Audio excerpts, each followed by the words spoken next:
Hi hello నమస్తే welcome to star show. Telugu సినీ పరిశ్రమలో దర్శకునిగా పరిచయం అయ్యి విరాట పర్వం లాంటి సినిమాతో విమర్శకుల ప్రశంసలు అందుకొని రాజు వెడ్స్ రాంబాయి సినిమాతో ప్రొడ్యూసర్గా మారి హిట్ పాత్ పైన కంటిన్యూ అవుతున్నటువంటి వేణు ఉడుగుల గారు మనతో పాటు ఉన్నారు. మరి వారితో మాట్లాడి వారి ప్రయాణాన్ని తెలుసుకుందాం. నమస్తే అండి. సార్ ఎలా ఉంది sir phase director come producer? So ఏది బాగా ఇప్పుడు మిమ్మల్ని ఎక్సైటింగ్కి గురి చేస్తుందంటే ఏం చెప్తారు? అంటే ప్రొడ్యూసర్ అనేది అది ఒక it's a extension of my career. నాకు ఎప్పటి నుంచో చాలా కోరిక, మనమే ఒక పెద్ద డైరెక్టర్ అయిపోయి బాగా డబ్బులు వస్తే మనమే ఒక ప్రొడ్యూస్ చేయొచ్చు, మంచి కంటెంట్ని మంచి డైరెక్టర్స్ని ఇంట్రడ్యూస్ చేయొచ్చు అని. కానీ అది కొంచెం చాలా ఎర్లీగా ఆ కోరిక తీరింది కాబట్టి సంతోషంగా ఉంది. I'm very happy. సార్ అంటే ఫస్ట్ మూవీ యాజ్ అ డైరెక్టర్గా, ఆ తర్వాత విరాట పర్వం అంటే విమర్శకులు కూడా మెచ్చుకున్నటువంటి సినిమా, అదొక మైల్ స్టోన్గా ఉండిపోతున్నటువంటి సినిమా. ఇప్పుడు రాజు వెడ్స్ రాంబాయి ప్రొడ్యూసర్గా వచ్చారు. అంటే మీరు ఈ స్టోరీ విన్నప్పుడు మీకే డైరెక్ట్ చేయాలని అనిపించిందా? ఎప్పుడైనా అనిపించిందా? మీరు ఇచ్చారా సజెషన్స్ ఏమన్నా? అంటే అది సాయిల్ కాంపాటి రాసుకున్న కథ, సాయిల్ కాంపాటి హృదయంలో నుంచి ఆవిష్కరించబడిన కథ కాబట్టి అది సాయిల్ కాంపాటి చేస్తేనే జస్టిఫికేషన్. అది నేను గెలికి అది సాయిల్ కాంపాటి సెన్సిబిలిటీస్ వల్లనే అది ఆడింది కదా. సో దట్ ఎవరిది వాళ్ళు చేస్తే బాగుంటుంది. బట్ వేరే వాళ్ళ కథను కూడా నేను డైరెక్ట్ చేయగలను, కానీ అతను డైరెక్ట్ చేయాలనుకొని వచ్చినప్పుడు అది అతనికి చేయాలి కదా. సో అట్లనే చేసినాం. సార్ దర్శకుడిగా ఉన్నప్పుడు పెద్ద మనీ రాలేదు, ప్రొడ్యూసర్గా ఉన్నప్పుడు మంచి మనీ వచ్చింది సక్సెస్తో పాటు. ఎలా అనిపిస్తుంది? ఎందుకు విరాట పర్వానికి కూడా మంచి ఇచ్చారు. అంటే అది అంటే ఇప్పుడు ఏంటంటే కొంచెము స్ట్రీమింగ్ ఏరాలో మనం ఉన్నాం. కంటెంట్కి ఎక్కువ ప్రయారిటీ ఇప్పుడు ఉంది. కంటెంటే ఇన్వెస్ట్మెంట్ని తీసుకొచ్చే ఒక మంచి టైంలో మనం ఉన్నాం కాబట్టి అలా సాధ్యమైంది. సో అండ్ 2 మూవీస్కి సంబంధించి మీరు డైరెక్షన్ చేశారు, ఈ మూవీలో ప్రొడ్యూస్ చేశారు. సో అంటే 24 క్రాఫ్ట్స్ని హ్యాండిల్ చేయడం అనేది యాజ్ ఎ డైరెక్టర్గా టఫా లేదా యాజ్ ఎ ప్రొడ్యూసర్గా? ఇది అలా టఫ్ అని ఏం లేదు, అన్ని రెస్పాన్సిబిలిటీ. చిన్న చిన్న ఛాలెంజెస్ వస్తాయి, అవి పార్ట్ ఆఫ్ ద గేమ్ అనుకొని మనం ముందుకెళ్తూ ఉండాలి. ప్రొడ్యూసర్ అయితే పైసలు ఉండాలి, కొంచెం టైంకి అందరికీ డబ్బులు ఇవ్వగలగాలి. అది చాలా పైగా బడ్జెట్స్ ఎక్కడ దాటకుండా చూసుకోవాలి, స్టోరీకి కావాల్సినవన్నీ కూడా అరేంజ్ చేయాలి కదా. ప్రొడ్యూస్ చేయడం అనేది కొంచెం అల్లరి చేసేవాడిని. ఎలా సార్ మీరు అసలు మాటే చాలా చిన్నగా మాట్లాడుతున్నారు, అల్లరి ఎలా చేశారు మీరు? అది చేసేవాడిని. ఎలాంటి అల్లరి పనులు? జనరల్గా అందరి బాల్యం ఎలా ఉంటుందో నా బాల్యం కూడా అలాగే ఉంటుంది. ఇంకా చెప్పాలంటే 5th క్లాస్కే నేను రెసిడెన్షియల్ స్కూల్కి వెళ్ళాను. స్కూల్కి వెళ్ళిన తర్వాత ఏముంది, రెసిడెన్షియల్కి వెళ్ళిన తర్వాత సగం బాల్యం చచ్చిపోయినట్టే. అంతేనా? అంతే కదా. సో మనము ఒక 13 years వరకు మనం అనుకున్నట్టుగా, అంటే పిల్లలకి ఏ ఒత్తిడి లేకుండా స్వేచ్ఛగా అలా ఆడుకోవడం కానీ, అంటే నిర్బంధ విద్య ఇవన్నీ ఓకే, అవన్నీ ఉంటూనే వాళ్ళ బాల్యాన్ని కాపాడే ప్రయత్నం పేరెంట్స్ చేయాలి. ఇప్పుడైతే ఘోరం, అసలే బాల్యం లేదు ఎవరికి. నేను 5th క్లాస్లో హాస్టల్లో పంపించారు కాబట్టి ఇక అంతే సంగతులు అనమాట. So but I enjoyed my school days also. అంటే వేరే నేను వరంగల్ హన్మకొండలో లిటిల్ స్టార్ పబ్లిక్ స్కూల్, అక్కడే స్కూల్లో 7th క్లాస్లో ఉన్నప్పుడు పుస్తకాలు, లైబ్రరీలో పుస్తకాలు కొంచెం వేరే రకంగా. అంటే ఊర్లో ఉన్నప్పుడేమో విలేజ్, ఆ ఊరి చెరువు, ఆ మట్టి, రేగు చెట్లు, పొలం గట్లు. మాకు చిన్న కుక్క కూడా ఉండేది చిన్నప్పుడు. మాకు ఒక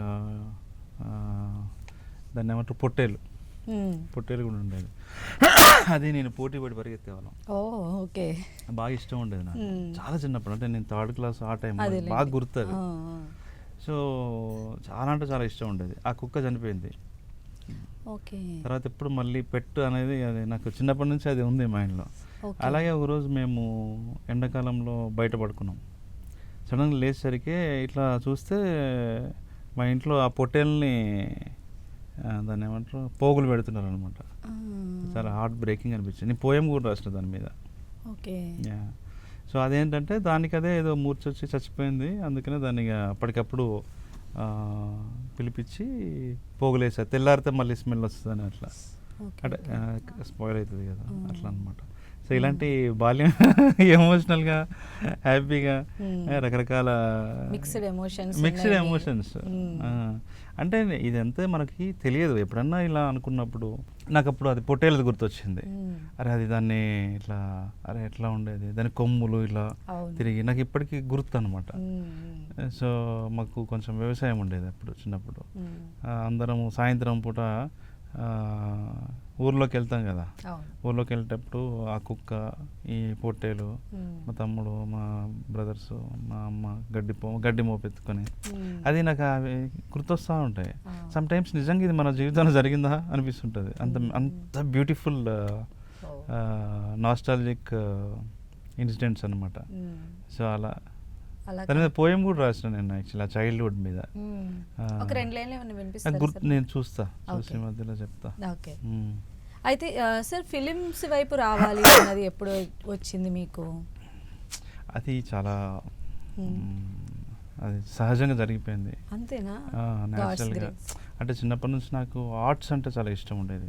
స్కూల్లో ఉన్నప్పుడు బొమ్మలు గీసేవాడిని, కవిత్వం రాసేవాడిని. అంటే ఈ కవిత్వం అంటే ఆ టైంలో ఉన్న పరిపక్వత మేరకు ఏవో రాసేవాడిని.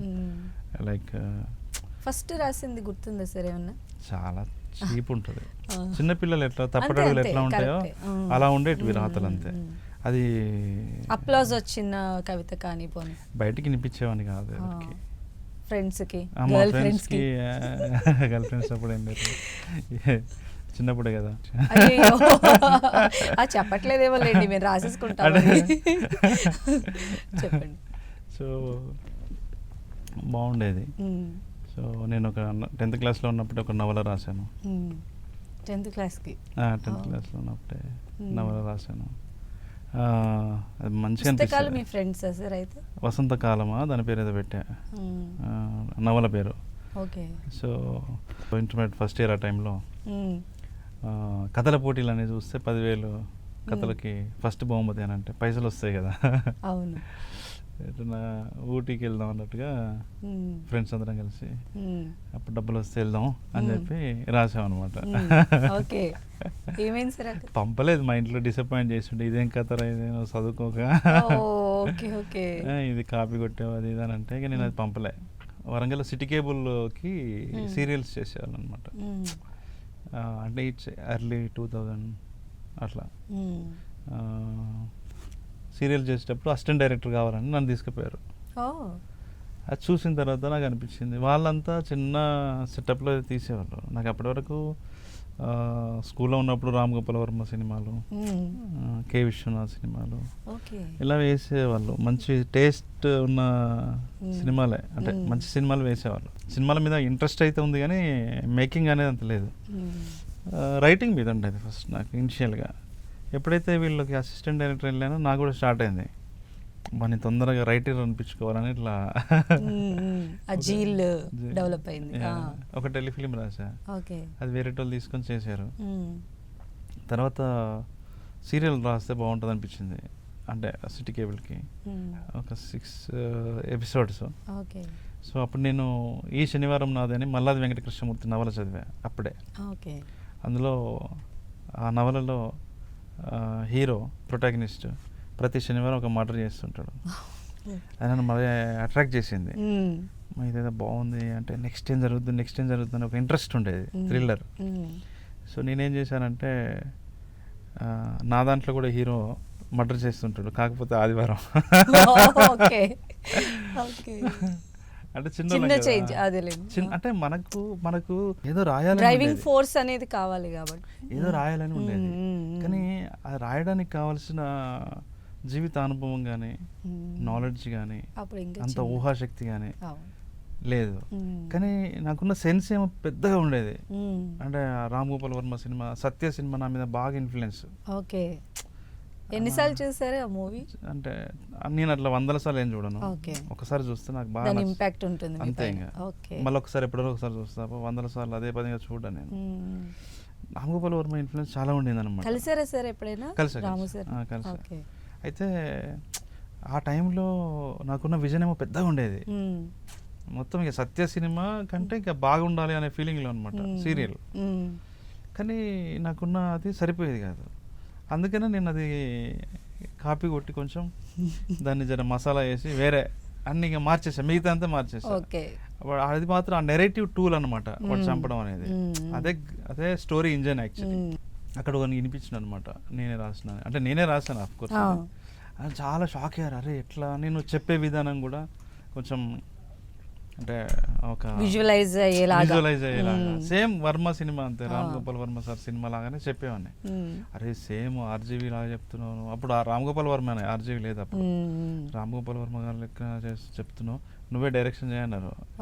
ఇంటర్మీడియట్ సెకండ్ ఇయర్ అప్పుడు నేను చేశారు. కొన్ని ఎపిసోడ్స్ చేసాము. ఎందుకు ఇచ్చారో నాకు అవకాశం డైరెక్టర్గా, అసలు నాకు ఎప్పటికీ అర్థం కాదు.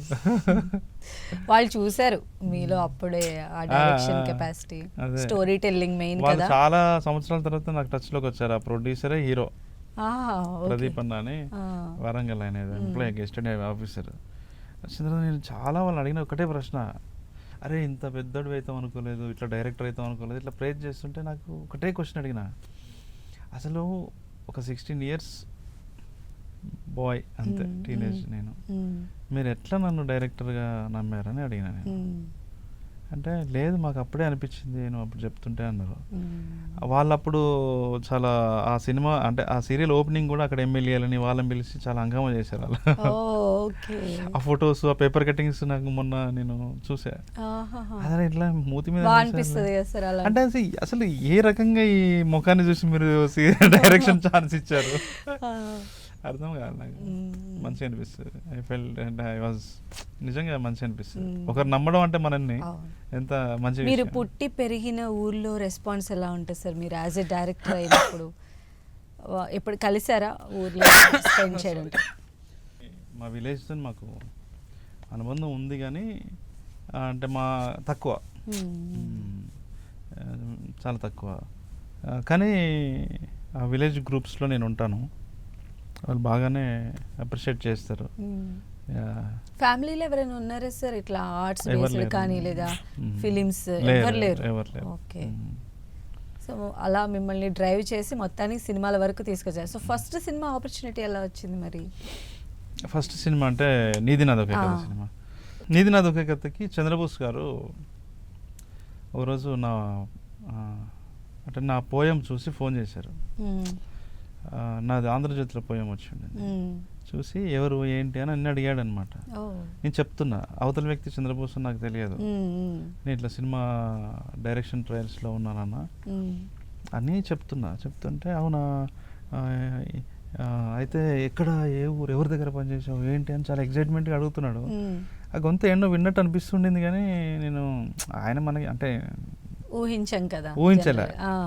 అయితే సరే అయితే ఒకసారి నేను నా పేరు చంద్రబోసు పాటల రచయితని అనగానే అన్నా మీరా అని షాక్ అయ్యా. అంటే ఒకసారి రండి, ఇంటికి రండి, రేపు ఖాళీగా ఉన్నారా మీరు అంటే ఉన్నాను. వెళ్ళిన తర్వాత కథ చెప్పండి అన్నాడు. నేను ఒక కథ చెప్పా, ఇది చాలా పెద్ద బడ్జెట్, హీరో కావాలి దీనికి, నిన్నెవరు అట్లా నమ్మరు, కొత్తవాడివి కదా, ఒక తక్కువ బడ్జెట్లో ఒక 2 కోట్ల లోపు, ఇంకా చెప్పాలంటే 1.5 కోటి లోపు ఉన్న కథ చెప్పు, నేను ఇమీడియట్లీ మెటీరియలైజ్ చేసి చెప్తా అన్నాడు అనమాట. తర్వాత సరే అన్నానే వెంటనే చెప్తా ఇది బాగుంది అని చెప్పి అప్పటికప్పుడే ఒకటే మీటింగ్ అంతే. బాబు గారికి ఫోన్ చేసి, మా ఊరబ్బాయి యంగ్ స్టార్, చిన్న పిల్లోడు, అసలు సూపర్ స్టోరీ చెప్పాడు, తక్కువ బడ్జెట్, ఈ 3 చెప్పాడు, పంపించు అన్నాడు. నెక్స్ట్ జమినీ కిరణ్ గారికి చేసి చెప్పాడు, కేఎస్ రామారావు గారికి చేసి చెప్పాడు. 3కి సేమ్ డైలాగులు, మా ఊరి పిల్లగాడు, తక్కువ బడ్జెట్, కంటెంట్ సూపర్ ఉంది, యూత్ బేస్ కథ, ఇట్లాంటిదే చెప్పాడు. ఇంకా ఆయన ఇక నేను ముగ్గురు చెప్పినా కదా ఏదో ఒకటి అయిపోతుంది, నువ్వు వాళ్ళని వెళ్ళి కలిసి కథ చెప్పేసి అయిపోతుంది, ఇది అయిపోతుంది, నేను యూకేకి వెళ్తున్నా 15 రోజులు వస్తా, నాకు గుడ్ న్యూస్ చెప్పారని ఆయన వెళ్ళిపోయాడు. ఇక నాకేంటంటే అప్పటికే చాలా రిజెక్షన్స్ అయినాయి నాకు. నేనేంటంటే నెక్స్ట్ మార్నింగ్ మీటింగ్ క్యాన్సిల్ అయితే బాగుండు అనిపించేది, ఎందుకంటే అందరు ఇది బాగుంది అంటున్నారు కానీ ఎవరు చేయట్లే, ఇప్పుడు వీళ్ళు కూడా చేయరేమో అని ఒక టెన్షన్ ఉండింది. అయితే సురేష్ బాబు గారి గేట్ దగ్గరికి వెళ్ళి భయపడి వెనక్కి వచ్చేసా ఒకరోజు. సేమ్గా ముగ్గురు దగ్గరికి వెళ్ళి వెనక్కి వచ్చేసా. కేఎస్ రామారావు గారి దగ్గరికి మాత్రం పైకి వెళ్ళా, ఎట్లనే చేసి పోవాలి కదా, 2 మిస్ అయినాయి కదా అని. పోతే వాళ్ళ అబ్బాయి సినాప్సిస్ ఉన్నాయని దగ్గర అన్నాడు. లేవు సార్ అంటే నాకు పంపించండి మెయిల్లో, నాకు బోస్ గారు చెప్పారు, మీరు మెయిల్ చేయండి, నేను పిలుస్తాను అన్నాడు. అమ్మాయి అనుకొని వచ్చినాను అనమాట, చెప్పే అవసరం లేదు కదా.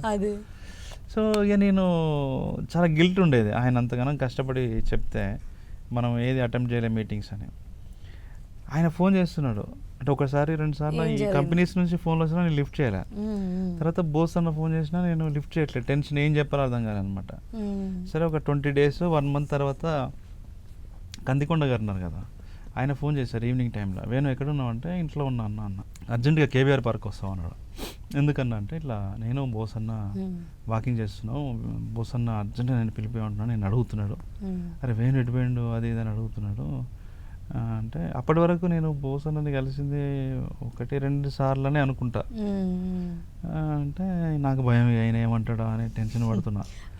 మొత్తానికి పోయిన తర్వాత భయపడుకుంటూ వెళ్ళగానే ఆయన ఏమన్నాడంటే వాకింగ్ చేసుకుంటూ ఇట్లా ముసఫ్ వస్తూ వాకింగ్ చేసుకుంటూ భుజం మీద చేసి నడుస్తున్నాం అనమాట. ఇక వేణు కొన్ని DVD డిస్క్లు కొన్ని DVD ప్లేయర్లలో ప్లే అవ్వవు, వాళ్ళ ప్లే అవనంత మాత్రాన దానికి విషయం లేదని కాదు, దీంట్లో విషయం లేదని కాదు, కంపారబిలిటీ కుదరలేదు అనుకోవాలంతే.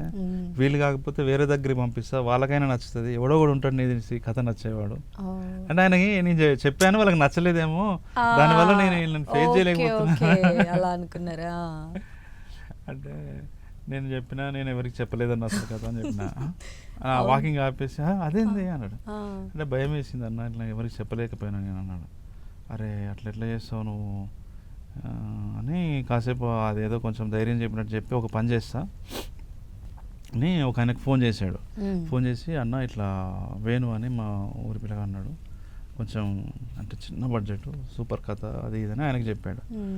చెప్పి నువ్వు వెళ్ళు, రేపు పొద్దునే వెళ్ళు అయిపోతుంది పని అన్నాడు. అంటే ఎవరినన్నా చూపించమని అడిగిండు అనమాట. నేను వెళ్ళాను ఆయన దగ్గరికి. ఆయన ఎవరు అని అంటే అలేఖ్య హోమ్స్ శ్రీనాథ్ అన్న, ఫేమస్ ఉంది అలేఖ్య హోమ్స్. వెళ్ళిన తర్వాత నేను ఎప్పుడు చూద్దామా అని నేను చాలా ఆతృతగా ఉన్నాను అని అడిగాడు. ఎందుకు సార్ అన్న, ఎందుకంటే బోస్ ఎవరి గురించి ఇంత ఎక్కువగా ఎవరి గురించి చెప్పలేదు, ఒకే ఒకరిని నా దగ్గర పంపించాడు, ఇతనికి ఏదైనా హెల్ప్ చేయండి, ఇతను పెద్ద డైరెక్టర్ అవుతాడు అది అని చెప్పి. ఈవెన్ ఆయన చాలా పెద్ద డైరెక్టర్ అయ్యాడు, ఆయన పేరు వివి వినాయక్. ఇప్పుడు మళ్ళీ నిన్ను పంపించాడు, అందుకనే నేను మళ్ళీ నేను ఎప్పుడు చూస్తానా అని ఆతృతగా నేను వెయిట్ చేస్తా ఉన్నాను అని అన్నాడు అనమాట. అన్న తర్వాత సరే ఏంటి కదా అంటే ఇలా ఏం చెప్పా. ఆయన వెంటనే రమ్మన్నాడు. నేను వెళ్ళాను, అక్కడ శ్రీ విష్ణు గారు ఉన్నారు. శ్రీ విష్ణు గారు ఇట్లా ఫస్ట్ కొంచెం లైన్ లాగా అట్లా విన్నాడు. అని నారా రోహిత్ కాసేపు మాట్లాడి ఆయనకు సెట్ అవ్వదు, నాకు సెట్ అవ్వదు కదా, ఏం చేద్దాము చూద్దాంలే ఆలోచించి చెప్తా అన్నాడు. ఇక అలా తర్వాత ఇక అది వాళ్ళతో అలా సెట్ అయిపోయింది. అయితే ఆ టైంలో శ్రీ విష్ణు గారే మీకు చాలా ఫినాన్షియల్ సపోర్ట్ చేశారు అంటే మీ ఇద్దరం ఒకటే స్టేజ్లో ఉన్నాం. ఆయన కూడా హీరోగా ఎదగాలని, నేను డైరెక్టర్గా రాణించాలనుకుంటున్నారు అప్పుడు ఉన్నాము. సో ఆయన మేము రెగ్యులర్గా కలిసేవాళ్ళం, చాలామంది ప్రొడ్యూసర్ దగ్గరికి వెళ్ళేవాళ్ళము, రకరకాలుగా తిరిగేవాళ్ళము. ఒకరోజు అడిగాను నన్ను, ఏంటండి నా ప్రాబ్లంలో ఉన్నారా, ఎందుకు ఇంత సీరియస్గా ఉంటారు మీరు ఎప్పుడు అడిగాడు. అంటే నేను 1-2 రోజులు కొంచెం చెప్పడానికి ఇబ్బంది పడ్డాను. తర్వాత తను అడిగితే చెప్తే వెంటనే అవన్నీ క్లియర్ చేసి ఇంకొక మిమ్మల్ని పీస్ఫుల్ గా ఉంచి మీ మరి ప్రాజెక్ట్ రాయాలంటే అంతే పీస్ఫుల్.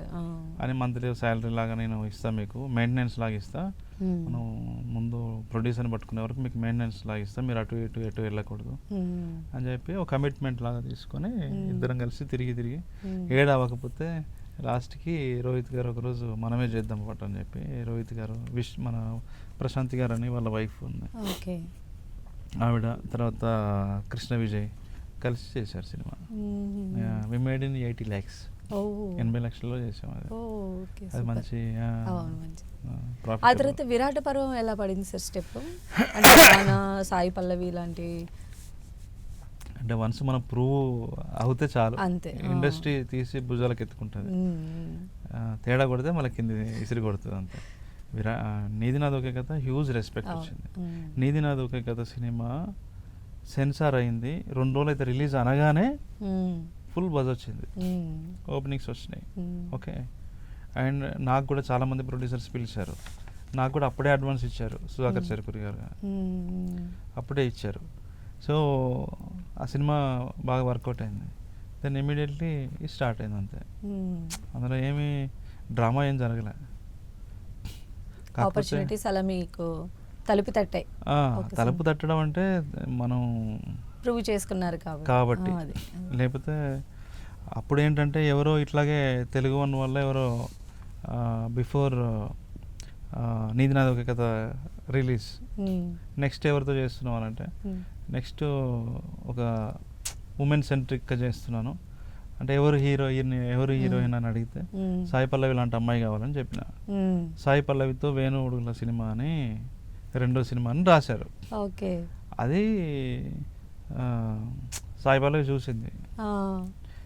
ఎందుకు ఆమెకి ఎట్లా తెలిసింది అని అంటే వేరే వాళ్ళు అడిగారు, ఆమె ఇప్పుడు పడిపడి లేచే మనసు చేస్తుంది, ఈ సినిమా చేస్తున్నారంటే లేదు నేను చేయట్లేదు, నాకు ఎవరో తెలియదు, ఎవరైనా అది అని అంటే అప్పుడే శర్వానంద్ గారు ఉన్నారు. అరే ఇతను మంచి డైరెక్టర్, అప్పటికే ఆయన ఆ సినిమా చూశాడు, రిలీజ్ అవ్వలేదు కానీ తెలుసు ఆయనకి బిట్స్ అండ్ పీసెస్, విష్ణు గారు వాళ్ళంత ఫ్రెండ్స్ అనుకుంటా. అప్పుడు సుధాకర్ చెరుకూరి గారికి చెప్పాడు శర్వ గారే, ఈయనకు అడ్వాన్స్ ఇవ్వండి, ఇలాంటి డైరెక్టర్స్ని ఎంకరేజ్ చేసినట్టు ఉంటుంది, మంచి డైరెక్టర్ అయితే అడుగుతాను అని చెప్పేసి. అప్పుడు వెంటనే ఆ రోజు ఈవినింగే మా పిఆర్ఓలో పిలుస్తున్నారు సుధాకర్ చెరుకూరి అని, తీసుకెళ్లారు. వెళ్ళిన 10 నిమిషాలకే నాకు ఆయన చెక్ ఇచ్చారు, అడ్వాన్స్ చెక్. Okay, super. అడగలేదా అండి అంటే కమర్షియల్ హంగులు ఉన్నటువంటి స్టోరీ కావాలని? ఎందుకంటే రానా, సాయి పల్లవి లాంటి స్టార్స్ మీ చేతిలో పెట్టారు అంటే అప్పుడు వాళ్ళందరూ ఎవరు లేరు, ఏం చేద్దాం అనుకుంటున్నావు అని అడిగాడు ఆయన ఇలాగే కూర్చొని. సార్ ఇట్లా ఒక అమ్మాయి ఉంటుంది, ఇలా ఇలా ఇలా ఇలా ఇలా అవుతుంది, చచ్చిపోయినోడు చేతి అంటే ఎవరైతే ప్రేమించిందో అతని చేతిలోనే చనిపోతుంది, తర్వాత అతనికి తెలుస్తుంది, రియలైజ్ అవుతుంది పాయింట్. ఎగ్జైట్ అయ్యాడు ఆయన, వెంటనే చెక్ ఇచ్చాడు 10 నిమిషాలు. తర్వాత ఒక 5-6 డేస్కి 1 వీక్ అనుకో ఆఫీస్ ఓపెన్ చేసాం, ఆఫీస్ ఇచ్చాడు. ఆ తర్వాత 1 వీక్కి సాయి పల్లవితోనే సిట్టింగ్ ఏర్పాటు చేశాడు, క్యారవాన్లో సింగిల్ సిట్టింగ్లో అమ్మాయి ఓకే చేసింది. ఆవిడ కూడా చాలా పాజిటివ్గా చెప్పారు అంటే మూవీకి సంబంధించి. అంటే అంత ఆవిడ్ని డ్రైవ్ చేసిన ఎలిమెంట్ ఏదై ఉంటుందని మీరు అనుకుంటున్నారు అప్పుడు మీరు నెరేట్ చేసినప్పుడు? ఎక్కడ ఎక్సైట్ స్టోరీ అంటే ఒక ఉమెన్ ప్రేమిస్తే ఎంత దూరమైనా వెళ్తుంది, ఒక ఉమెన్ ఒక అబ్బాయిని నిజంగా హార్ట్ఫుల్గా ప్రేమిస్తే చావు వరకు వెళ్తుంది. ఆ అమ్మాయి మృత్యు రహస్యం ఎరిగిన అమ్మాయి ఆమె ప్రేమ ఒక ఆధ్యాత్మిక స్థాయిలో ఉంటుంది, నిజాయితీ ఉంటుంది. శివుణ్ణి ప్రేమించిన మల్లికార్జున స్వామిని ప్రేమించిన భ్రమరాంబలాగా, ఓకే, మీరాబాయిలాగా, కృష్ణుని ప్రేమించిన మీరాబాయిలాగా, ఒక సిద్ధేశ్వరిలాగా, ఓకే, అండ్ ఇట్లా ఇలాంటి ఒక ఎపిక్ వాల్యూ ఉన్న ఒక ఇతిహాస గుణం ఉన్న పాత్ర అనేది ఆమెకు అర్థమైంది చెప్పినప్పుడు. Then immediately she said okay. తర్వాత ఫుల్ స్క్రిప్ట్ వాళ్ళ ఇంటికి వెళ్ళి నెరేట్ చేశాను, అప్పుడు కూడా చాలా షీ ఫెల్ట్ హ్యాపీ. లేటర్ ఎవరు హీరో అనుకున్నప్పుడు నివిన్ పోలే చెప్పాను నేను అప్పుడు. నివిన్ పోలే ఉన్నాడు కదా మలయాళం, ప్రేమం సినిమాలో ఈ అమ్మాయికి పేరు. నివిన్ పోలేకి వెళ్ళి చెప్పాం కూడా, ఈ సైడ్ ఓకే. బట్ అనుకోకుండా నేను సురేష్ బాబు గారికి మళ్ళీ ఇక్కడ కథ చెప్తే సురేష్ బాబు గారికి బాగా నచ్చి రానాకి వినిపించమని చెప్పాడు. అలా రానా గారు నచ్చి రానా గారు చేద్దామన్నారు. సో అట్లా అది చాలా న్యాచురల్గా జరిగింది, అది అది అనుకోకుండా జరిగింది అది. యాజ్ ఎ డైరెక్టర్ గా ఎలా అనిపించింది సార్ వాళ్ళిద్దరి కాస్టింగ్, సినిమాలో వాళ్ళ నటన, మీరు అనుకున్నటువంటి స్టోరీ? సినిమాలో ఒక నందితా దాస్ తెలుసు కదా మీకు, నందితా దాస్ గురించి, ప్రియమని, ఓకే, జరీనా వాహెబ్, ఇటువైపు hero heroine Sai Pallavi Rana, Priyamani and Naveen Chandra, అందరూ మంచి ఆర్టిస్టులు, బిగ్ ఆర్టిస్టులు. సో వాళ్ళందరితో చేయటం చాలా ఇంట్రెస్టింగ్. అంటే కమర్షియల్గా హిట్ కాలేదు అని ఏమన్నా బాధపడ్డారా? అంటే నాకు అది నాకు పెద్ద దాని టార్గెట్ కూడా వేరు. తెలంగాణలో బాగా ఆడింది, ఆంధ్రాలో కొంచెం తక్కువ ఆడింది. బట్ అది బ్రేక్ ఈవెన్ అయింది. అంటే ముందే ఓటీటీ సేల్ చేయటం అదేం లేదు. అంటే ఎక్కడో కొంచెం మార్కెట్ నేను అంటే అది ఆ టైం అట్లాంటిది అంతే. ఇప్పుడు ఏదైనా సినిమా రిలీజ్ టైం ఏంటంటే ఆ టైంకి రిలీజ్ అయ్యే సినిమాలు ఏంటి, ఆ టైంలో ఉన్న సొసైటీ మూడ్ ఏంటి, సో ఇవన్నీ ఉంటాయి. డెఫినెట్లీ కొంచెం ఫీల్ అయినా, అంటే ఇది చాలా ఎక్కువ, నేనే కాదు అందరము ఇది చాలా పెద్ద ఎత్తున ఇది చేస్తుంది, పెద్ద ఎత్తున అనుకున్నాను. బట్ అది జరగలేదు. చూసిన ప్రతి ఇప్పుడు ఫీల్ అవుతారు. అంటే ఒక విషయం ఏంటంటే అది ఆ పొలిటికల్ కంటెక్స్ట్ ఇప్పుడు లేదు. ఇప్పుడున్న రాజకీయ సందర్భం వేరు, అప్పుడున్నది వేరు. ఇప్పుడున్న జంజీ యూత్కి తెలియదు నక్సలిజం అంటే కానీ తెలియదు.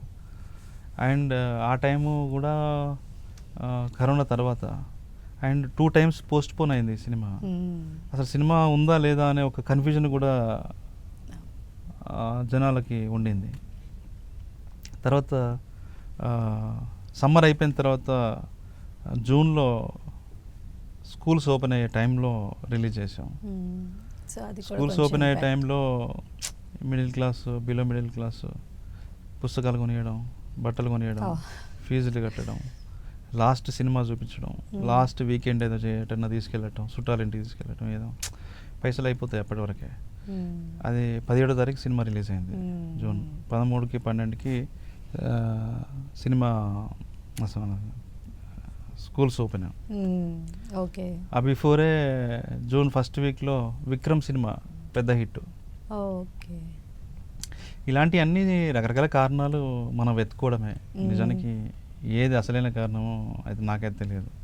ఇవన్నీ కారణాలు అయి ఉండొచ్చు అని ఒక హిపోథెటికల్ రీజన్స్ నేను వెతుక్కొని చెప్తున్నా మీకు.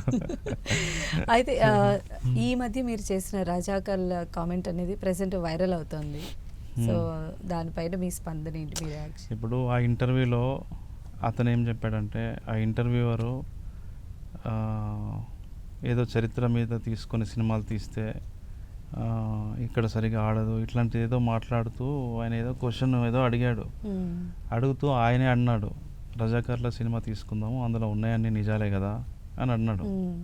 ఫస్ట్ మీరు ఆ సినిమా చూసారని నన్ను అడిగాడు. నిజానికి నేను ఆ సినిమా చూడలేదు, కానీ ఏ సినిమా గురించి అయినా కూడా మాట్లాడడానికి సినిమా చూడాల్సిన అవసరం లేదు. నేనేమి రివ్యూ ఇవ్వటం లేదు, నేనేమి ఆ సినిమా రివ్యూ ఏం చెప్పలేదు. ఆ సినిమా దేని గురించి ఉంది అనే విషయం మాత్రం మనకు ఈజీగా తెలుస్తుంది. వాళ్ళ ట్రైలరు, పాటల ద్వారా, టీజర్ ద్వారా మనకు తెలుస్తుంది. సినిమా రిలీజ్ తర్వాత క్రిటిక్స్ అన్ని రాశారు, దాని మీద విమర్శలు వచ్చినాయి. వాటిని బేస్ చేసుకొని ఆయన అడిగాడు, ఇందులో ఉన్నాయని నిజాలే కదా అని. నిజాలే ఉన్నాయి అందులో అని బల్ల గుద్ది చెప్పినట్టుగా మాట్లాడండి అతను. ఇప్పుడు అలా అంటే నేనేమి నిజాలే ఉన్నాయి అని నేను అనలేను కదా, నిజాలేం కాదండి అని. చరిత్రని గౌరవించాలి. చరిత్రలో మీద సినిమా తీసేటప్పుడు ఒక రెస్పాన్సిబిలిటీతోనే మనం తీయాలి. ఎందుకంటే ఇదొక భావితరాలకి ఇదొక హిస్టారికల్, దాన్ని ఏమంటారు, వారసత్వం లాగా మనము లెగసీ, హిస్టారికల్ లెగసీని మనం ఇస్తున్నప్పుడు ఒక సాంస్కృతిక వారసత్వాన్ని భావితరాలకి మనము అందించిన వారం అవుతాం మనము ట్రాన్స్పరెంట్గా ఉంటే. కానీ ఒక పొలిటికల్ ఎజెండాతోనే మనం ఏది అట్లా తీయకూడదు అని నేను చెప్పిన.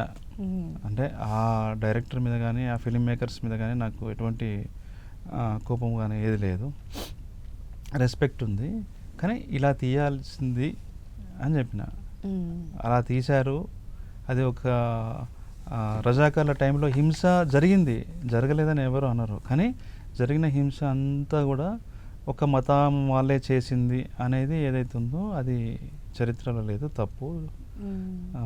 చరిత్రకారులని, చరిత్ర మీద ఉన్న పుస్తకాలని అధ్యయనం చేసి తీస్తే బాగుంటుందని చెప్పిన. ఓకే. అయితే ఇప్పుడు రజాకార్ ఆ మూవీ కావచ్చు, చావా కావచ్చు, దురద్దర్, మరి వీటన్నిటిపైన మీ ఒపీనియన్? ఇంకా మీరు ఇంకొద్ది దాన్ని మొత్తం లాగి ఇవి కూడా వైరల్ చేసి నన్ను అందరితో తిప్పిద్దామని మీ ఐడియా? అంటే జస్ట్ ఒపీనియన్. ఆ సినిమాలు నేను నిజంగా చూడలేదు. ఆ సినిమాల మీద కూడా ఇవే విమర్శలు వచ్చినాయి. నేనేం బయట మీరు కూడా చూసుంటారు కదా, నాతో చెప్పిద్దామని ఇవన్నీ. అంటే మీరు ఒక దర్శక నిర్మాతగా ఏ కోణంలో చూస్తారు? అన్నిటి మీద ఒక పొలిటికల్ కాంటెక్స్ట్లో సినిమా వచ్చినప్పుడు విభిన్న అభిప్రాయాలు రావడం కామన్. ఓకే, విరాట పర్వం సినిమా మీద కూడా వచ్చినాయి. నన్ను ఇది వైరల్ అయినప్పుడు కూడా ఇది విరాట పర్వం సినిమా, నువ్వు తీసిన విరాట పర్వం సినిమా కూడా ప్రోపగాండా అని అన్నారు. కానీ అది ప్రోపగాండా అని ఎవరైనా చెప్తే కాదు అని వారించడానికి నేను సిద్ధంగా ఉన్నాను. ఎలా అంటే అందులో మనకి చాలా క్లియర్గా ఉంటుంది కదా స్టోరీ లైన్. అది పొలిటికల్ కాంటెక్స్ట్లో, పొలిటికల్ కాంటెక్స్ట్ చూసారా మీరు? పొలిటికల్ కాంటెక్స్ట్లో ఉంటే ఒక లవ్ స్టోరీ అది. ఇంకా చెప్పాలంటే అసలు అందులో లవ్ స్టోరీ పెట్టాలని మీకు ఎలా అనిపించింది అని కూడా అడగాలనుకున్నాను. అది వేరే, ఆ ప్రశ్న తర్వాత మాట్లాడదాం. అది పొలిటికల్ కాంటెక్స్ట్లో ఉన్న ఒక లవ్ స్టోరీ.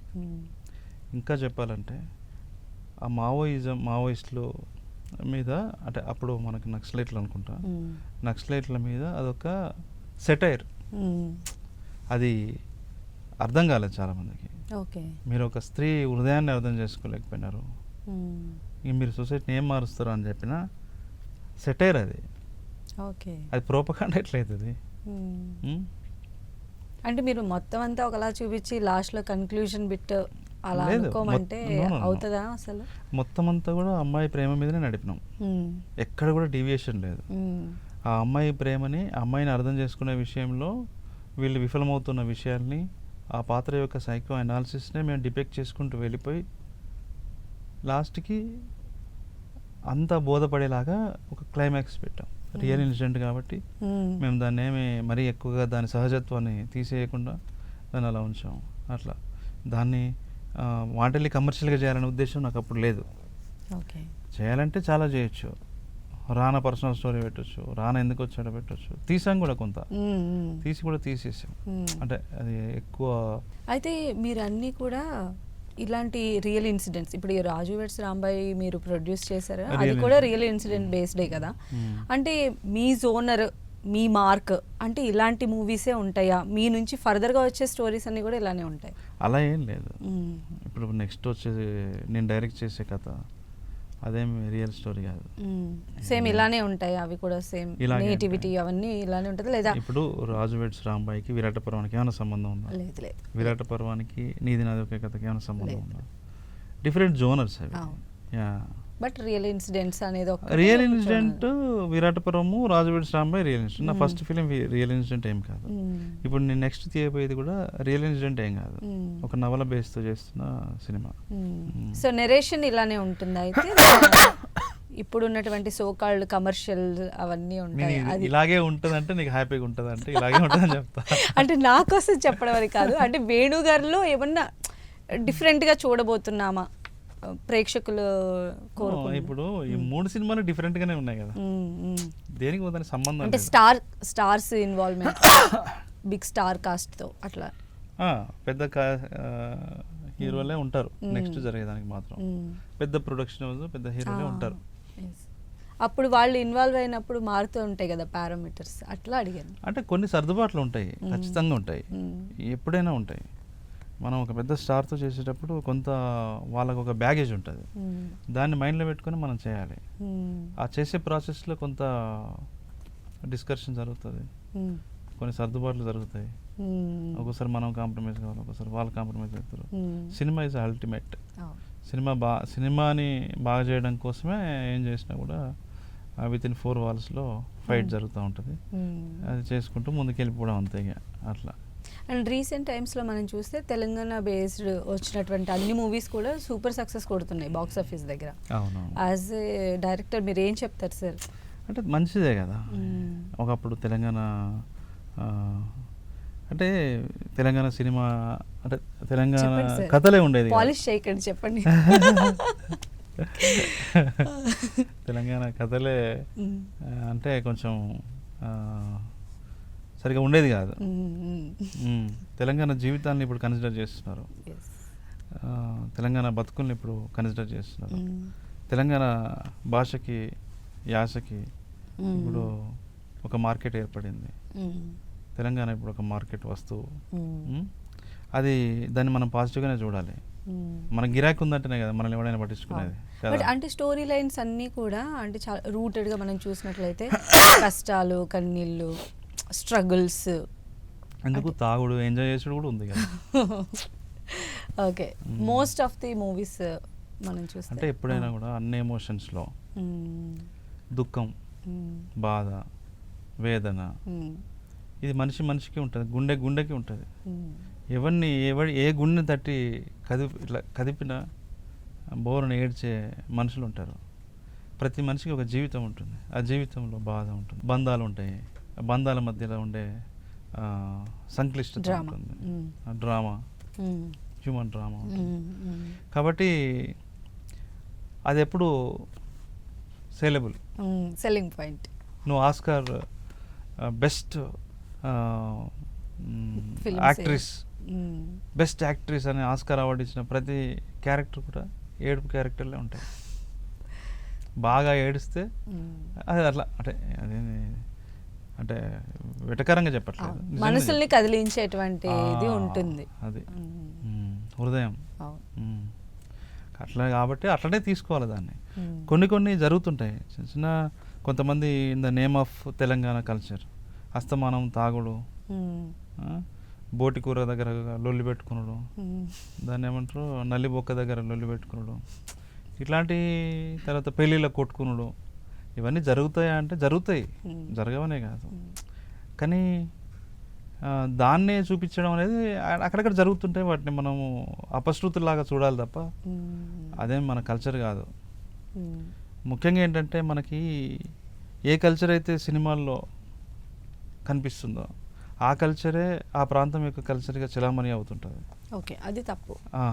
అది తప్పు. యూరోప్లో అదే జరిగింది, ఇండియాలో అదే జరుగుతుంది, అన్ని చోట్ల అదే జరుగుతూ ఉంది. ఇంతకాలం మనము సినిమాల్లో చూసిన పల్లెటూరు ఏంటి? ఇంతకాలం హీరోయిన్ ఇల్లు అంటే ఎలాంటి హీరోయిన్ ఇల్లును చూసాం. ఇంతకాలం పల్లెటూరు హీరోయిన్ ఫాదర్ అంటే ఎలాంటి ఫాదర్ని చూసాం. మనకు సంబంధం లేదు. ఒక్కొక్క ప్రాంతానికి ఒక్కొక్క నేచర్ ఉంటుంది. సో అవే కాదు అనేది నా ఉద్దేశం. అయితే ఇందాక పాలిటిక్స్ ప్రస్తావన వచ్చింది కాబట్టి మీకు ఫ్యూచర్లో ఏమన్నా పొలిటికల్గా ఇంట్రెస్ట్ ఉందా సార్?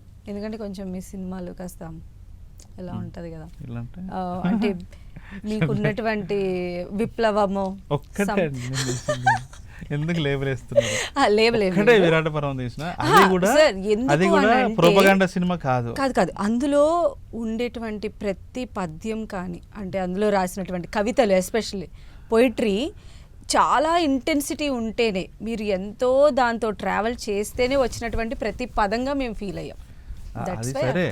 అది సరే సినిమా ఏంటి? సినిమాలో నా ఎక్స్ప్రెషన్ ఏంటి కదా, సినిమాలో ప్రధాన భావోద్వేగం ఏంటి అది కదా. సో అదొక లవ్ స్టోరీ, దాన్ని వేరేలాగా చూడొద్దు. మీరన్న పొలిటికల్ ఇంట్రెస్ట్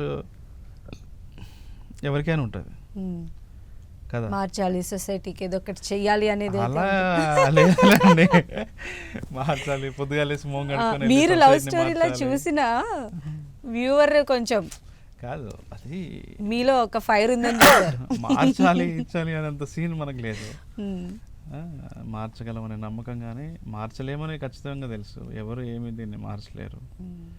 సో అంటే పొలిటికల్ ఇంట్రెస్ట్ అనేది ఉంటుంది, ఎవరికైనా ఉంటుంది. అట్లా నాకు సహజంగా ఉంది, కానీ ఇప్పుడు వెళ్ళి పోటీ చేయాలి అట్లేం లేదు.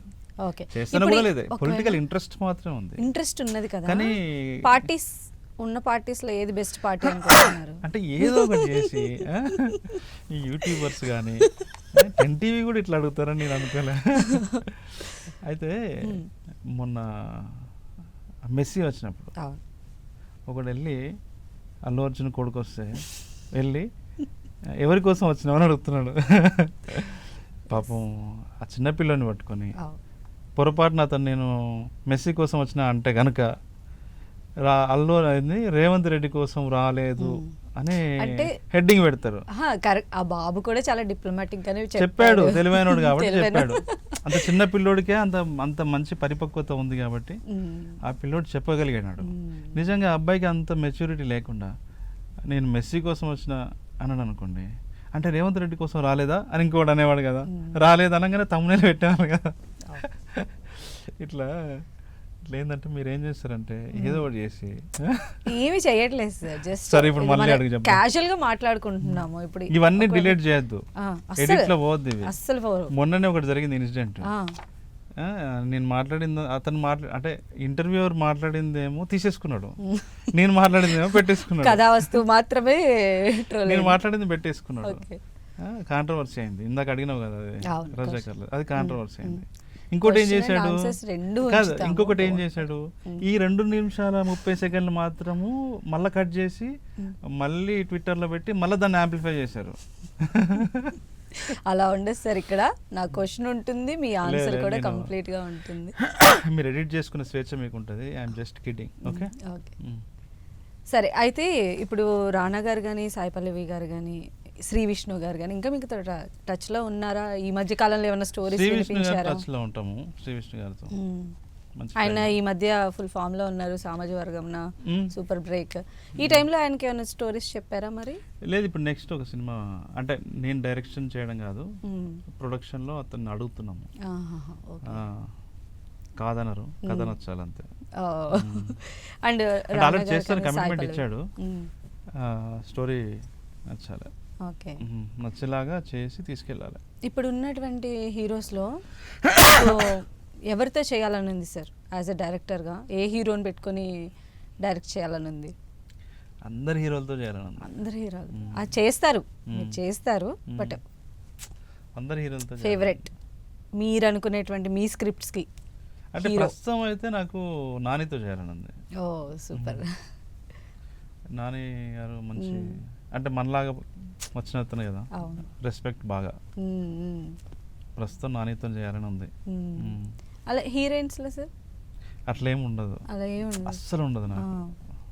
అంటే సాయి పల్లవి గారు, సాయి పల్లవి గారితో కూడా మళ్ళీ చేయాలని ఏం లేదు నాకు. అంటే కథ సెట్ అవ్వాలి. ఓకే, ఇప్పుడు ఆమెకు తగ్గిన కథ సెట్ అవ్వాలి, అప్పుడు నేను తీసుకెళ్తే ఆమె ఓకే చెప్తుంది. కానీ కథ సెట్ నాకే అర్థమవుతుంది కదా, సెట్ అవుతుంది, ఆమె చేస్తుందా లేదా నాకు అన్ని తెలుసు కదా.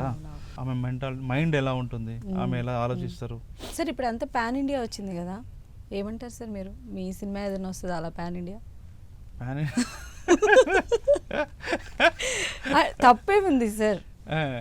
పాన్ ఇండియా వచ్చేసి, పాన్ ఇండియా అంటే ఇప్పుడు నేను ఎప్పుడు పాన్ ఇండియా అనుకుని చేయను. పాన్ ఇండియా నేను అనుకుని ఎవడు చేసినా కూడా అది పాన్ ఇండియాలో వర్కౌట్ అవ్వదు. ఏదో రాజమౌళి సార్ లాంటి పెద్దోళ్ళకి తప్ప, పెద్ద డైరెక్టర్ సుకుమార్ లాంటి సార్ తప్ప, కంటెంట్ నమ్ముకునే డైరెక్టర్స్ ఎవరికి కూడా మనం లోకల్ సినిమాని గ్లోబల్ సినిమాని బిలీవ్ చేస్తాను నేను. మనదైన కథ, మనదైన జీవితాలు, మనదైన సినిమా మనం తీసుకున్నప్పుడు ఎవరికైనా నచ్చితే మంచిదే, అది బోనస్. అది అంటే గతంలో మీరు బాలీవుడ్ లో సినిమా తీస్తున్నారని వచ్చాయి కదా, అందుకని అడిగాను. వచ్చాయి సార్ న్యూస్, అలా ఎప్పుడు అనుకోలేదు. ఒకసారి వాళ్ళు పిలిచారు, కరణ్ జోహర్ కంపెనీ ఉంది కదా, ధర్మ ప్రొడక్షన్స్ వాళ్ళు పిలిచారు, వెళ్ళి కలిసాము. అందరినీ పిలుస్తారు వాళ్ళు, నన్నే కాదు. సౌత్ ఇండియన్ డైరెక్టర్స్ ఎవరైనా కొంచెం మంచి డైరెక్టర్ ఉన్నారంటే వాళ్ళని పిలిచి ఏమైనా కథలు ఉన్నాయా అని అడుగుతారు. చెప్పారా సార్ ఆ టైంలో ఏమన్నా? నా దగ్గర లేవు, వాళ్ళు అడిగిన రిక్వైర్మెంట్. Okay okay. వాళ్ళు చాలా కమర్షియల్గా వేరే లాంటివి అడిగారు. అవి నా దగ్గర లేవు సార్ అని వచ్చిన. సరే మీరు రాసినప్పుడు రండి అన్నారు. సరే సార్ అని వచ్చిన. ఎప్పుడైనా ఆలోచించారా మరి బాలీవుడ్ని ఇంప్రెస్ చేసే స్టోరీస్? మనకెందుకు బాలీవుడ్, మనది మనం చేసుకుంటే అయిపోతుంది కదా. ముందు ఈడ మంచి సినిమాలు తీసుకుని ఇక్కడ కదా మనకు మార్కెట్ ఉంది, జీవితం ఉంది. మళ్ళీ అక్కడికి పోయి ఇంకా కెరియర్ ఆగమవుతుంది. ముందు ఈడ ఇంట గెలిచి రచ్చగెలం అనేది అంటారు కదా. అయితే సార్ మీ సినిమాల్లో అంటే ప్రత్యేకంగా రాజకీయ ధోరణి అనేది కనిపిస్తూ ఉంటుంది. ఇది వాంటెడ్గా పెడుతూ ఉంటారా, లేదంటే మీరు కథని అలా ఇన్స్పైర్ అవుతుంది? మనకి ఏంటంటే అది న్యాచురల్గా వస్తుంది. అది మనమేంటో మన సినిమా, అది అంటే మన నేచరే మన సినిమా, మన టెంపర్మెంటే మన సినిమా. మనం వద్దనుకున్నా అది వస్తుంది చాప కింద నీరులాగా. అయితే వేణుగారిలో టెంపర్మెంట్ ఉంది, పాలిటిక్స్ చెప్పండి. అట్లా మనం వాంటెల్లి చేస్తే రాదు, అది మనం డైరెక్టర్ మౌత్ పీస్ లా ఉంటుంది. అర్థమైందా? సో కావాలని ఏమి చేయం. కావాలని ఇక్కడ మనం తెలివైన లాగా ప్రూవ్ చేసుకోవాలంటే ఇది పెట్టాలి అది పెట్టాలి, అవసరం మనకు ఉండదు. ఏది చేసినా కథకి కథ పరిమితి మేరకి విత్ ఇన్ ద ప్లాట్లోనే ఈస్థెటిక్స్ అన్నిటిని కూడా ప్లేస్ చేస్తాం. అంతే తప్ప అన్నెసెసరీగా ఉన్న పొలిటికల్ ఎజెండాని తీసుకొచ్చి పాత్రలకి రుద్దడం ఉండదు. కానీ కొంతమంది అలా ఫీల్ అవుతారు, అంటే మీకున్నటువంటి భావజాలాన్ని ప్రేక్షకుల పైన రుద్దే ప్రయత్నం చేస్తున్నారు వేణుగారు అని. వాళ్ళకేం చెప్తారు? అంటే ఇప్పుడు వాళ్ళకి అది నచ్చిన వాళ్ళు రకరకాలుగా మాట్లాడతారు. ఇప్పుడు మనము సినిమా ఒక పొలిటికల్ కంటెంట్ లేదా ఒక పొలిటికల్ కంటెక్స్ట్లోని ఒక సినిమా తీసినప్పుడు, ఒక ఇంపార్టెంట్ సినిమా తీసినప్పుడు సహజంగానే సొసైటీలో విభిన్నమైన అభిప్రాయాలు వస్తాయి. ఆపోజిట్ పొలిటికల్ అంటే ఐడియాలజికల్గా ఆపోజిట్ ఉన్నాడు, వాడు ఏదో మాట్లాడతాడు. మనం అన్నిటిని కన్సిడర్ చేయాల్సిన అవసరం లేదు. ఈ రుద్దగానే రుద్దించుకోవడానికి జనాలు అంత అమాయకులు ఏం కాదు ఇక్కడ. అందరూ ఎవ్రీబడి ప్రతి ఒక్కరు వాడే ఓన్ దాంతోనే ఉన్నాడు, ఓన్ ఆలోచన విధానంతోనే ఉన్నారు. ఎవరేమీ అంత ఈజీగా జరగదు. సో ఓటీటీ ప్లాట్ఫామ్ వచ్చిన తర్వాత చూస్తున్నారా సార్ వెబ్ సిరీస్లని, లేకపోతే న్యూ కంటెంట్ వస్తుంది, చాలా లాంగ్వేజెస్ మూవీస్ అందుబాటులో ఉంటున్నాయి. సో ఏ జోనర్ మీకు పర్సనల్గా చాలా ఇష్టం? ఏవి మీరు బాగా ఇష్టపడతారు? చూస్తాను, అన్నీ చూస్తాను. నాకు హ్యూమన్ డ్రామా ఇష్టం. అది ఏ జోనర్లో అన్నా ఉండని అండి. అది థ్రిల్లర్ కావచ్చు, లేకపోతే ఇంకా ఏదైనా కావచ్చు, లవ్ స్టోరీ కావచ్చు, డ్రామా ఉండాలి నాకు. డ్రామా లేకపోతే నాకు ఇష్టం ఉండదు. అయితే ఈ రోజుల్లో ఉన్నటువంటి మూవీస్ తీసే విధానం కావచ్చు, లేకపోతే దీనిలో ఒక దర్శకుడికి ఎలాంటి రోల్, ఎలాంటి రెస్పాన్సిబిలిటీస్ ఉండాలని మీరు ఫీల్ అవుతున్నారు సార్? ప్రతి దర్శకుడికి ఇలాంటి రెస్పాన్సిబిలిటీస్ ఉండాలి అనేది మనం ఎక్కడ రాసుకోలే రాజ్యాంగం. అది వాళ్ళకున్న విచక్షణ మీద అది ఆధారపడి ఉంటుంది. కానీ ఖచ్చితంగా ఇలా ఉండాలి అలా ఉండాలి అని ఒక మేనిఫెస్టో నేను చెప్పడం అది వేస్ట్. అది డిపెండ్స్ ఆన్ ఇండివిజువాలిటీ, అంటే వాళ్ళ క్యారెక్టర్స్ మీద ఆధారపడి ఉంటుంది. అయితే రీసెంట్గా ఈ మూవీ చూడకుండా వెళ్ళిపోయిన వాళ్ళు, రాజు వెడ్స్ రాంబాయి మూవీకి సంబంధించి ప్రీమియర్స్ వేసినప్పుడు కొంతమంది చూడకుండా వెళ్ళిపోయారని మీరు కొంచెం ఫీల్ అయ్యారు. సో ఆ ఇన్సిడెంట్స్ గురించి చెప్తారా? వాళ్ళు ఎవరు, ఆ వ్యక్తులు ఎవరు? మధ్యలో నుంచి వెళ్ళారు.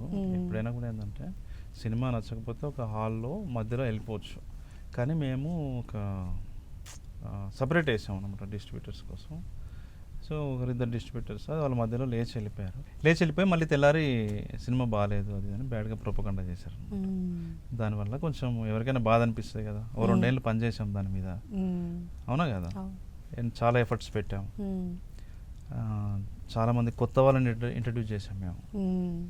కొత్త హీరో, కొత్త heroine, upcoming director, upcoming editor, నేను కొత్త ప్రొడ్యూసర్ని, చాలామంది చిన్న చిన్న ఆర్టిస్టులు కొత్త వాళ్ళని పెట్టాం. 2 సంవత్సరాలు దాని మీద పనిచేసాం. బాధ అనిపిస్తుంది ఎవరికైనా అట్లా. అంటే మనము ఈ రోజుల్లో థియేటర్ జనాల్ని సినిమా థియేటర్కి రప్పించడం ఒక పెద్ద కష్టం. అవును, ఈ రోజుల్లో చాలా కష్టం. అంటే స్టార్ హీరో ఉన్న సినిమాకే మనం Openings, చూస్తున్నాం చాలా స్టార్ హీరోస్కి కూడా ఒక్కోసారి ఓపెనింగ్స్ వస్తలేవు. అలాంటిది కొత్త ముక్కు మొహం తెలియని మనుషులతోనే ఒక చిన్న సినిమా మనం తీసినప్పుడు ఆడియన్స్కి ఈ సినిమా చూడాలనే ఒక ఆసక్తిని క్రియేట్ చేయడం కోసం మేము ఒక పాజిటివ్ ప్రమోషనల్ నెరేటివ్ని మేము సెట్ చేసుకుంటూ వస్తూ స్లోగా బిల్డ్ చేసుకుంటూ వస్తున్నాం ఒక నెరేటివ్ని. అంటే ముందు గ్లిమ్స్ రిలీజ్ చేసాం, ఆ తర్వాత రెండో గ్లిమ్స్ రిలీజ్ చేసాం, ఆ తర్వాత ఒక పాట రిలీజ్ చేసాం. ఇలా మేము ఇలా ఒక పాజిటివ్ ప్రమోషనల్ నెరేటివ్ని బిల్డ్ చేసుకుంటూ వస్తుంటే వేరే ఇంకొక బ్యాచ్ నెగటివ్గా ప్రొపగండా చేస్తూ మా పాజిటివ్ నెరేటివ్ని డిస్టర్బ్ చేసినప్పుడు ఏమవుతుంది, కోపం వస్తుంది. అదే అంతే, దాంతో నేను మాట్లాడినాను అనమాట. అంటే అందరికీ నచ్చాలి అనేది ఉండదు, అంటే అందరూ మీరు చూసినట్టుగా చూడాలని కూడా ఉండదు కదా. బట్ మీరు అలా కొంచెం దాన్ని తీసుకోకపోవడము అలా అది కాదు, అంటే దాని గురించి కాదు. ఇక్కడ నచ్చడం నచ్చకపోవడం కాదు. నీకు పిలిపించి మీకు చూపించినప్పుడు కంప్లీట్గా చూడాలి అంటారు. ఫిలిం మేకర్గా ఒక ఫిలిం మేకర్కి ఇచ్చే రెస్పెక్ట్ ఇవ్వాలి. రెస్పెక్ట్, అది బేసిక్ రెస్పెక్ట్. నువ్వు రావద్దు, నువ్వు వచ్చిందంటే పోవద్దు. ప్రివ్యూలో సినిమా థియేటర్ పోవు, నువ్వు మధ్యలో పోవా, 10 నిమిషాలు చూసి పోవు, టికెట్ పెట్టుకుంటున్నావు కాబట్టి. ఇక్కడ ఒక బిజినెస్ డీల్ కోసం వచ్చినప్పుడు నువ్వు వాళ్ళ మధ్యలో వెళ్ళడం అనేది సినిమా మేకర్స్ని ఇన్సల్ట్ చేసినట్టు. సినిమాకి ఇవ్వాల్సిన ఒక కల్చరల్ రెస్పెక్ట్ ఇవ్వనప్పుడు మీరు సినిమా ఇండస్ట్రీలో ఉంటూ సినిమా మీద ఆధారపడుతూ సినిమా ఇండస్ట్రీలో వచ్చిన పైసలతో మీరు బతుకుతూ మీరు అట్లా డిస్రెస్పెక్ట్ చేయొచ్చా? డిస్ట్రిబ్యూటర్స్ సార్ వాళ్ళు ఇప్పుడు హిట్ అయింది కదా, డిస్రెస్పెక్ట్ చేయకూడదు కదా. ఇప్పుడు హిట్ అయింది కదా, అయిపోయింది కదా. దీని మీద ప్రతి ఇంటర్వ్యూలు అడిగారు,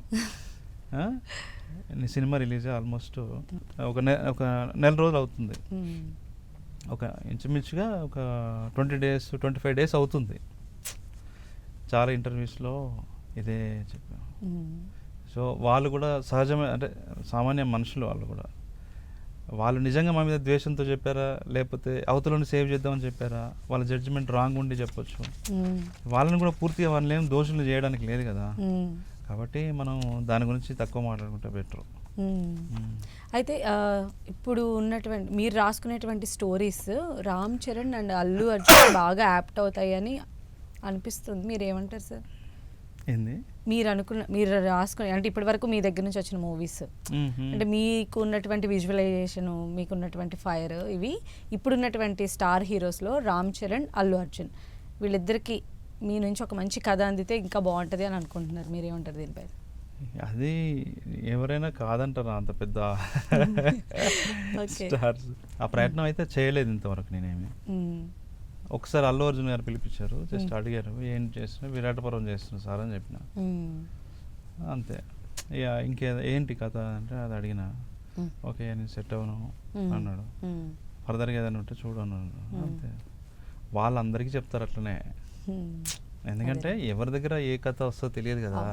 నిజంగా నాకు అలాంటిదని వస్తే కనుక కంపల్సరీ నాకు యాక్సెస్ కూడా ఉంది, ఈజీగా వెళ్ళగలిగే యాక్సెస్ కూడా ఉంది, బన్నీ సార్ దగ్గరికి కానీ చరణ్ సార్ దగ్గరికి కానీ.